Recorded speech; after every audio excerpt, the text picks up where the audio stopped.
Assalamualaikum warahmatullahi wabarakatuh. Nahmaduhu wa nusalli wa nusallimu ala rasulihil karim wa ala alihi wa ashabihi ajma'in.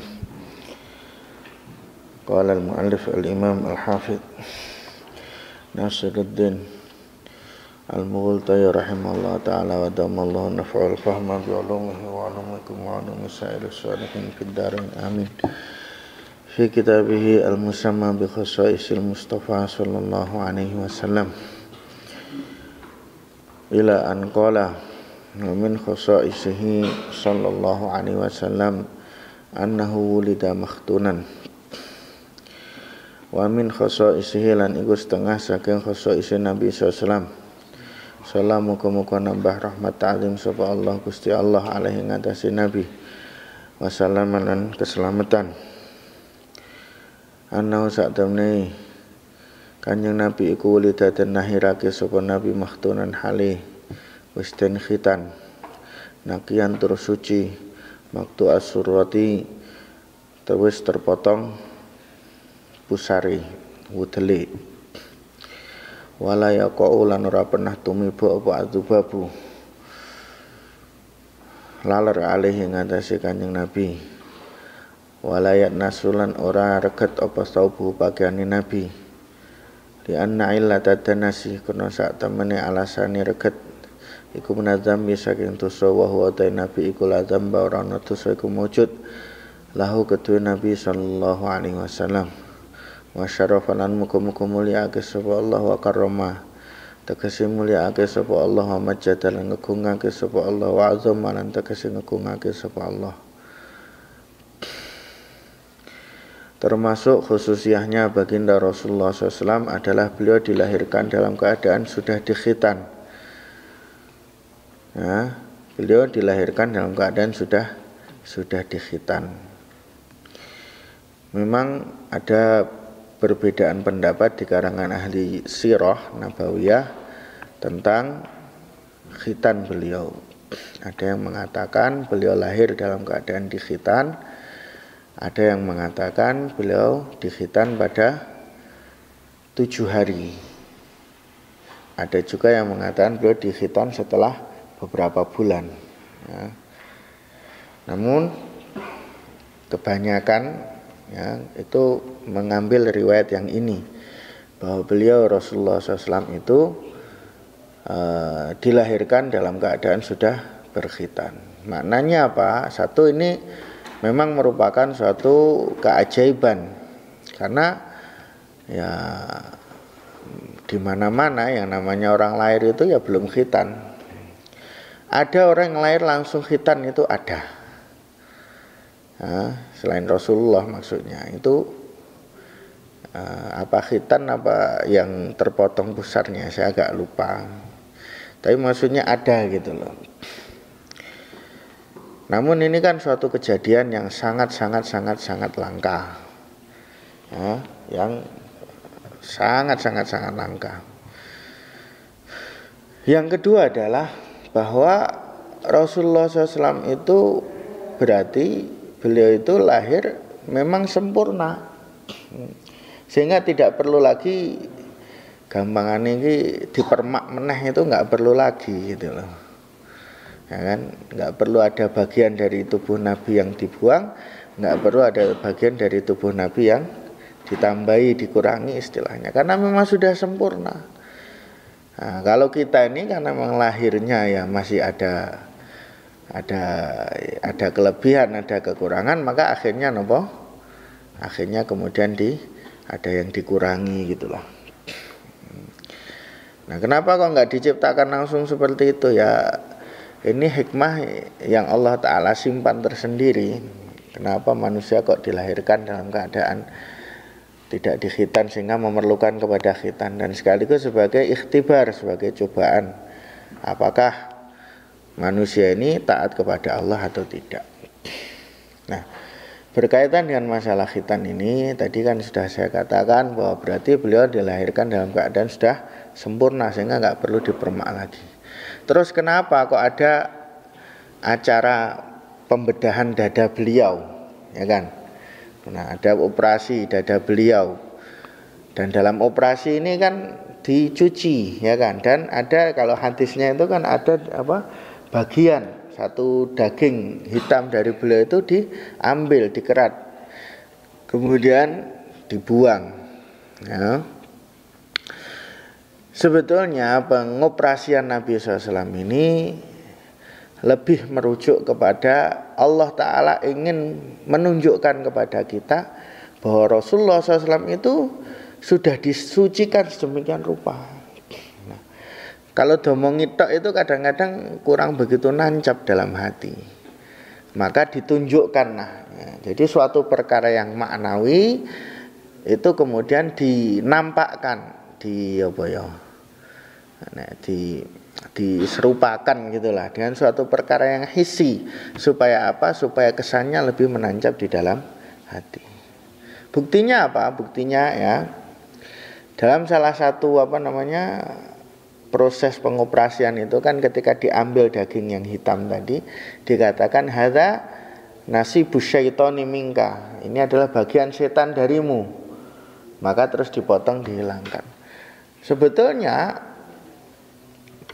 kalau itu kok memang betul-betul ya hakiki, bukan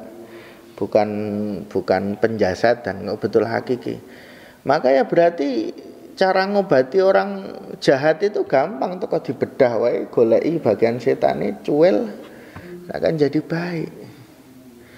Nah, ini bukan begitu ya, maknanya bukan begitu. Itu maknanya adalah bahwa untuk menunjukkan kalau Rasulullah SAW itu tidak punya atau tidak mungkin terkena pengaruh setan sedikit pun,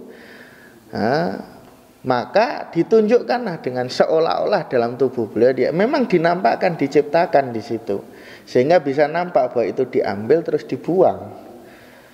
Ini hakikatnya itu adalah untuk memberi pengertian kepada kita bahwa Rasulullah SAW ini sudah dibersihkan sebersih-bersihnya, sampai yang paling kecil hanya cuma satu alakoh sedikit saja itu pun sudah dibuang.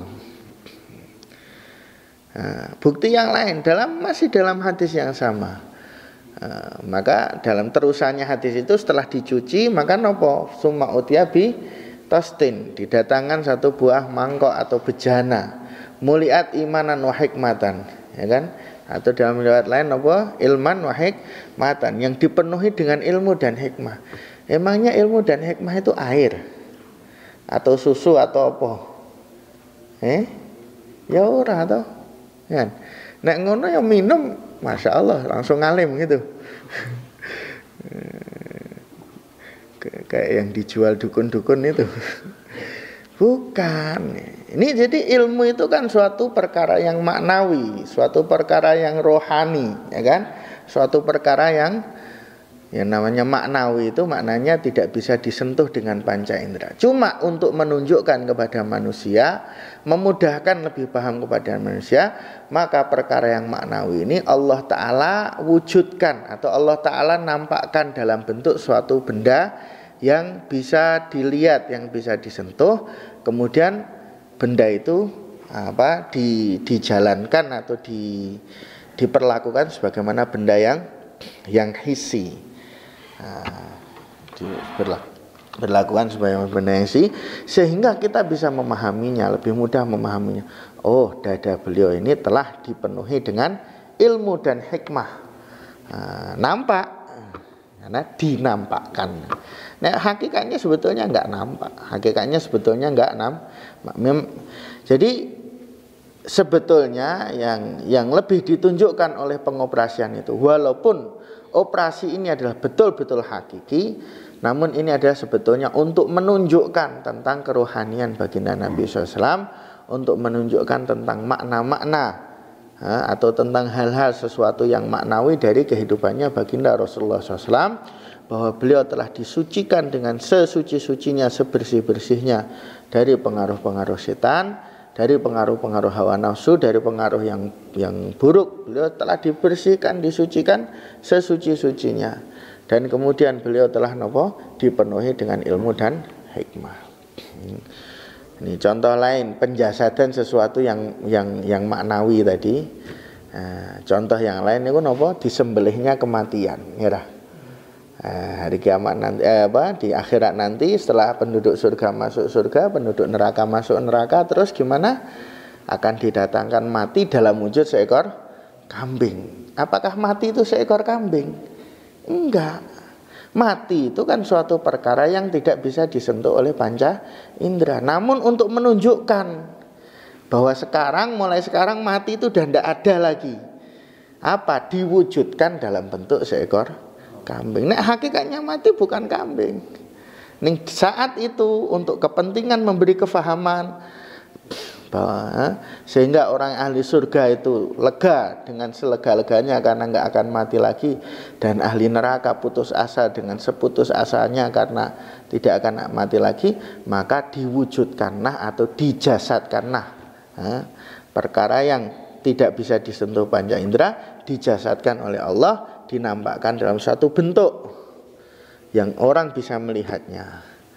Kemudian bentuk tadi atau bentuk kambing tadi terus disembelih, ya. Paham ya? Insyaallah muga-muga. Nakiyan tur suci. Waktu as-surati telah terpotong napa jenenge pusarnya. Jadi intinya nopo? Kelahiran Nabi itu istimewa. Bukan biasa-biasa saja, enggak. Nabi itu lahirnya istimewa. Dan ini ya namanya wajar. Nah, wong kok nggak percaya dengan kelahiran istimewa itu, ya sebetulnya aneh. Ya memang orang istimewa, kalau Allah Ta'ala istimewakan dia sejak lahir, itu apa salahnya? Ya kan? Apa salahnya? Nabi itu memang lahirnya sudah istimewa. Wala yaqau dzubabu alaihi, dan tidak pernah lalat itu kok hinggap di Rasulullah SAW, di tubuh Nabi itu enggak pernah. Nabi ini sebetulnya apa sih salahnya lalat itu? Kok sampai Nabi juga disucikan dari lalat? Enggak, ya. Jadi masalahnya itu sebetulnya bukan salah, lalat itu enggak salah, ya. Atau orang kalau kena lalat, wah ini berarti pendosa atau enggak. Namun kan lalat itu kan satu mengganggu, dan yang kedua itu kan dianggap jijik gitu kan. Ya kan, dianggap jijik. Maka Rasulullah dijaga dari lalat ini sehingga bahwa tubuh beliau ini hanya penuh dengan keindahan, enggak ada kejijikan sama sekali. Hanya penuh dengan keindahan, tidak ada kejijikannya sama sekali. Sampai lalat pun tidak bisa atau tidak pernah hinggap kepada beliau. Wakila ada juga yang mengatakan karena tubuh beliau senantiasa berbau harum, maka lalat pun ya yang namanya sama bau harum, lalat kan nggak tertarik. Ala kulli hal, ini tidak menunjukkan kepada sesuatu, ini tidak menunjukkan kecuali kepada nopo keindahan dan kesempurnaan dari baginda Rasulullah Sallallahu Alaihi Wasallam. Walayat nasu saubuhu, dan pakaiannya tidak pernah menjadi kotor atau tidak menjadi kotor. Di anna illata tanasi minadzambi, karena alasan jadi kotor itu adalah dari dosa. Sedangkan baginda Nabi SAW itu tidaklah berdosa, dijaga dari dosa. Semoga Allah menambahi rahmat ta'zim, meninggikan derajatnya, memuliakannya dan mengagungkannya. Wala yusibu wasakhun, tidak pernah terkena kotoran. Wala yaqau apa dhilluhu, la yaqau lan tumiba ora tumiba apa dhilluhu, apa jenenge bayangane Kanjeng Nabi ala ing atase bumi. Wala yatasa'abulan, ora pernah angop menguap sapa Nabi. Dan Nabi SAW bayangannya itu satu, Nabi SAW tidak pernah terkena kotoran, dan bayangannya tidak pernah jatuh ke atas bumi. Kenapa? Karena Nabi itu nur. Yang namanya bayangan itu kan, ya kan, kalau cahaya terhalang terus jadi bayangan, ya kan. Nah, sedangkan Nabi sendiri cahaya, ya kan. Bayangan kalau kena cahaya ya hilang bayangan gitu. Nah, jadi Rasulullah SAW itu napa? cahaya, maka tidak ada bayangannya di atas muka bumi. Dan ini yang fadilah yang ini itu adalah termasuk fadilah yang sahih, bahwa tidak ada bayangannya. Rasulullah Nabi itu tidak ada bayangannya, ini sahih. Wala yatasa'abu, dan beliau tidak pernah menguap. Kenapa? Karena menguap itu satu, itu menunjukkan apa? Ketidakseimbangan dalam tubuh.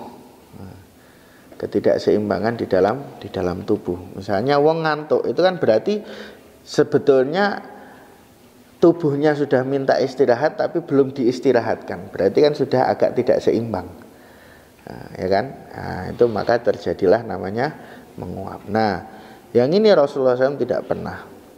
Itu menunjukkan bahwa tidak pernah terjadi ketidakseimbangan di dalam tubuhnya baginda Rasulullah SAW. Yang kedua, menguap ini adalah dari setan.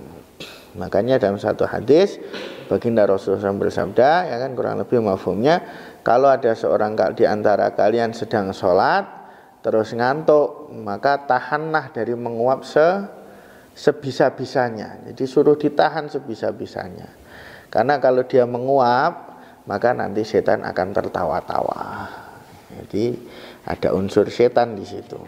Karena Nabi terjaga dari menguap ini. Wa annal ardo tabtali'u ma yakhruju minhu. Wa annal ardo lan sak temene bumi iku tabtali'u, nguntal atau ngelek, menelan. Apa arat ma ing perkara yakhruju kang metu apa ma minhu saking Kanjeng Nabi rupane minal adza saking piloro utawa kotoran. Wala yuron ora den tingali minhu saking Nabi apa syai'un sesuatu. Dan bumi ini adalah langsung menelan apa yang keluar dari baginda Rasulullah SAW. Jadi kalau beliau itu buang air atau apa gitu, buang air kecil, buang air besar, maka ini langsung ditelan oleh bumi, langsung hilang gitu, nggak ada bekasnya, ya, langsung hilang, tidak ada bekas. Wala yura minhu syai'un, sehingga tidak diketahui atau tidak dilihat ada bekasnya. Walaupun beliau itu, yang keluar dari beliau itu suci, ya. Jadi semua hal yang keluar dari baginda Rasulullah SAW itu adalah suci. Ya, suci. Jadi darahnya, air kencingnya, air, ya kan, atau kotorannya itu suci. Namun kalau untuk air kencing dan kotoran ini tidak ada seorang pun yang bisa melihatnya atau mendapatkannya. Kenapa? Karena langsung ditelan oleh bumi. Sedangkan darah, maka ini banyak riwayat dari sahabat Nabi SAW yang meminum atau menjilati darah beliau dalam kejadian yang berbeda-beda. Waktu perang Uhud ada, terus waktu beliau hijamah, dalam kisahnya Sayyidina Abdullah bin Zubair radhiyallahu anhu dan lain sebagainya. Wa akhraja sapa Muslimun, Imam Muslim, anna usa temen kanjeng Nabi sallallahu alaihi wasallam iku kala ngendika sama kanjeng Nabi, innallaha sa temene Allah iku zawa, nglempit sapa Allah li ing kedua ingsun al adha ing bumi. Fara itu mongko ningali sapa ingsun masyariqaha ing masyrike bumi, sebelah wetane bumi, wa maghribah lan kulone bumi, wa sayablugu lan bakal tumeka apa mulku ummati, kerajaane umat ingsun, ma ing perkara zuya kang den nempit apa mali kedue ingsun, minha saking arat. Imam Muslim mentahrid bahwasanya Rasulullah SAW bersabda, sesungguhnya Allah Ta'ala telah melipat bumi. Mananya melipat itu Allah Ta'ala menampakkan kepada baginda Rasulullah SAW sampai ujung-ujung barat maupun ujung-ujung timur bumi itu. Jadi semua dinampakkan. Jadi pandangan Rasulullah ketika memandang ke barat itu sampai ke ujungnya. Nah, kemudian ketika timur juga sampai ke ujungnya. Piye carane? Ya terserah Allah. Nah, jadi ada beberapa mukjizat, bahkan banyak mukjizat itu enggak usah dipikirkan piye carane. Nah, wis teko iman ngono wae. Nek dipikir kok malah ilang anune. Ilang napa? kehebatane itu loh. Ya. Ini bahasanya dilempit, apakah bumi dilempit tenan kaya kain gitu? Sembuh. Terserah Allah mau gimana. Allah Maha Kuasa kok. Nggak perlu kita tahkik, nggak perlu kita cari-cari ini caranya gimana. Ini caranya gimana atau nganunya gimana, udah terserah Allah. Yang penting kita percaya, kita iman saja bahwa Allah telah menganugerahi Kanjeng Nabi, menganugerahi baginda Rasulullah SAW dengan perkara tersebut. Nah, ini sebagian mukjizatnya. Pertama, Allah tampakkan kepada beliau, Allah lipat di atas bumi sehingga beliau bisa melihat ujung barat sampai ujung timur dari bumi ini. Yang kedua, nopo?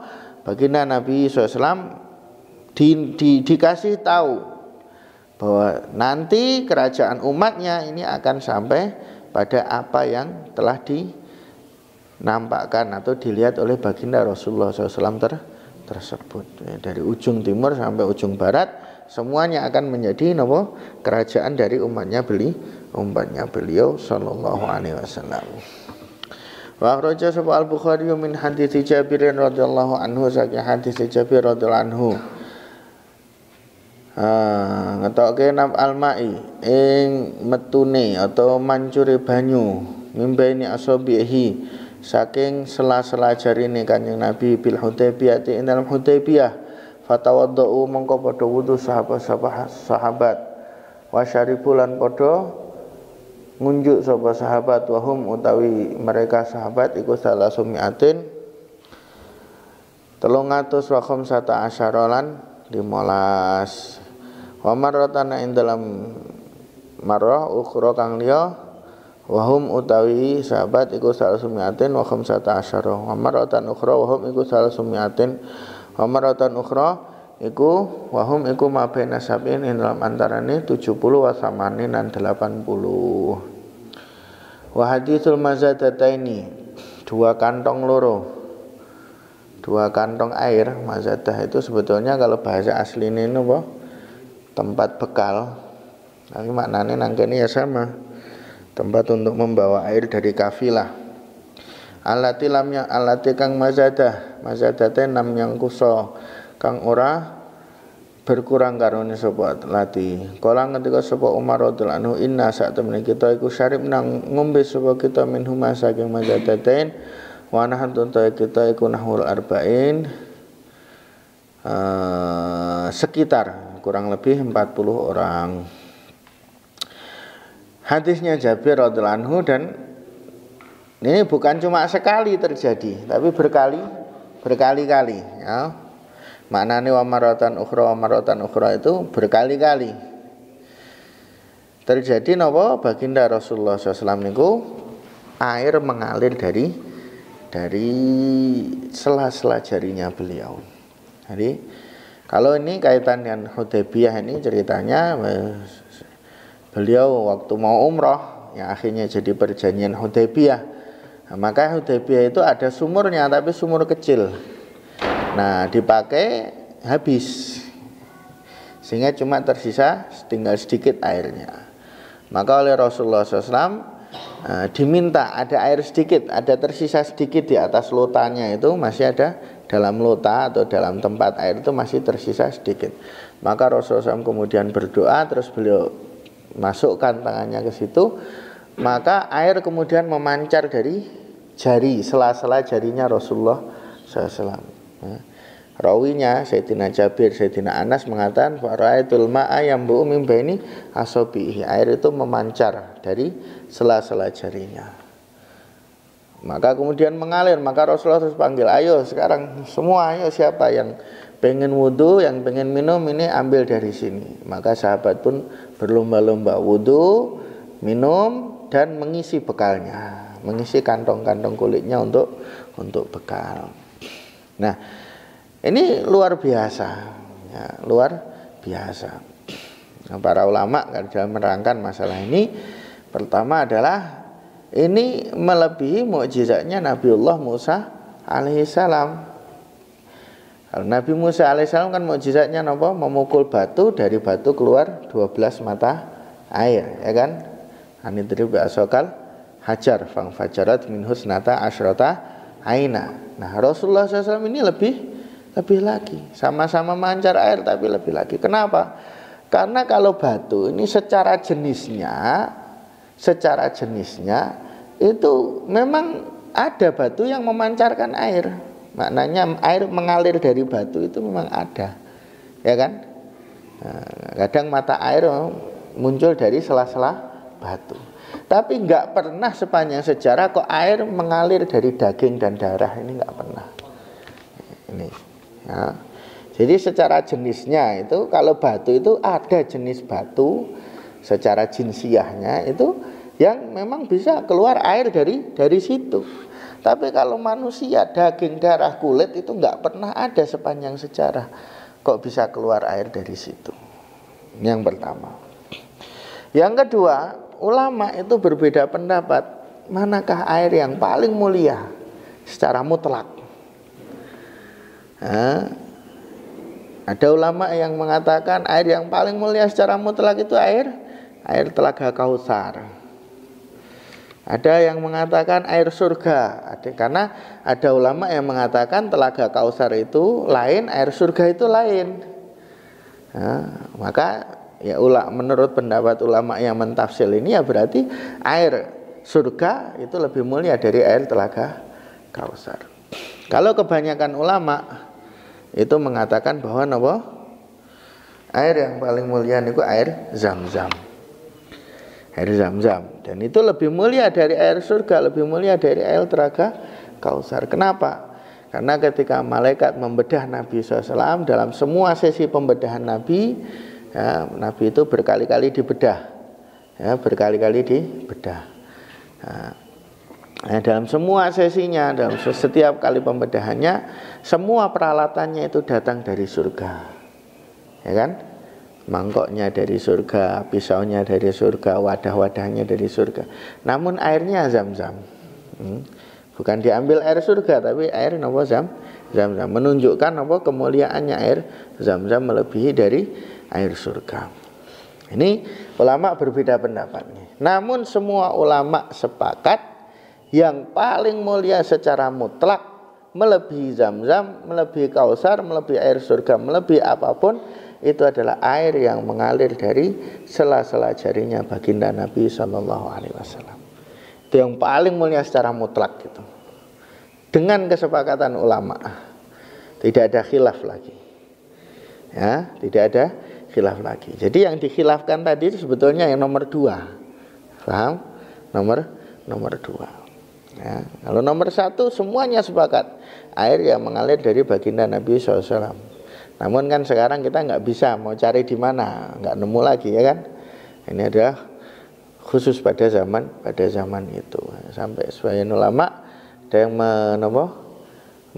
menyairkannya, ya. Wa afdalu miyahil ardi manaba. Ada yang mengatakan manaba. Ada yang mengatakan manaba baina asabi'in nabil muttaba. Kalau yang manaba baina asabi'in nabil mujtaba. Ya. Summa yalihi Zamzamun fa Kautsaru fa nilu misra summa bakil anharu. Yang ketiga, masalah air ini. Nah, ini kita perlu meniru sikap dari Sayyidina Abdullah bin Mas'ud radhiyallahu anhu. Bahwa ketika kejadian ini di mana air mengalir dari sela-sela jari baginda Nabi SAW, maka Nabi SAW bersabda, ya, ayo hayya ila tuhur wal barokah minallah ta'ala. Ayo cepat-cepatlah, segeralah kalian untuk mengambil ini air untuk bersuci dan berkah dari Allah Subhanahu wa ta'ala. Maka Sayyidina Ibnu Mas'ud itu, kalau sahabat yang lain, ya, pertamanya dia sibuk wudhu begini, Ibnu Mas'ud itu malah sibuk minum saja. Sibuk minum. Kenapa? Karena Rasulullah bersabda ini berkah dari Allah. Ini berkah dari Allah, maka berkah itu ya sebanyak-banyaknya, gitu loh. Nah, ini yang perlu kita teladani dari Sayyidina Abdullah bin Mas'ud radhiyallahu anhu. Jadi ketika datang suatu kesempatan istimewa untuk dapat berkah istimewa, maka segeralah gunakan kesempatan itu dengan sebaik-baiknya untuk mendapatkan keberkahan yang sebanyak-banyaknya. Nggak usah kita disibukkan dengan perkara-perkara yang lain ya. Tapi kita sebanyak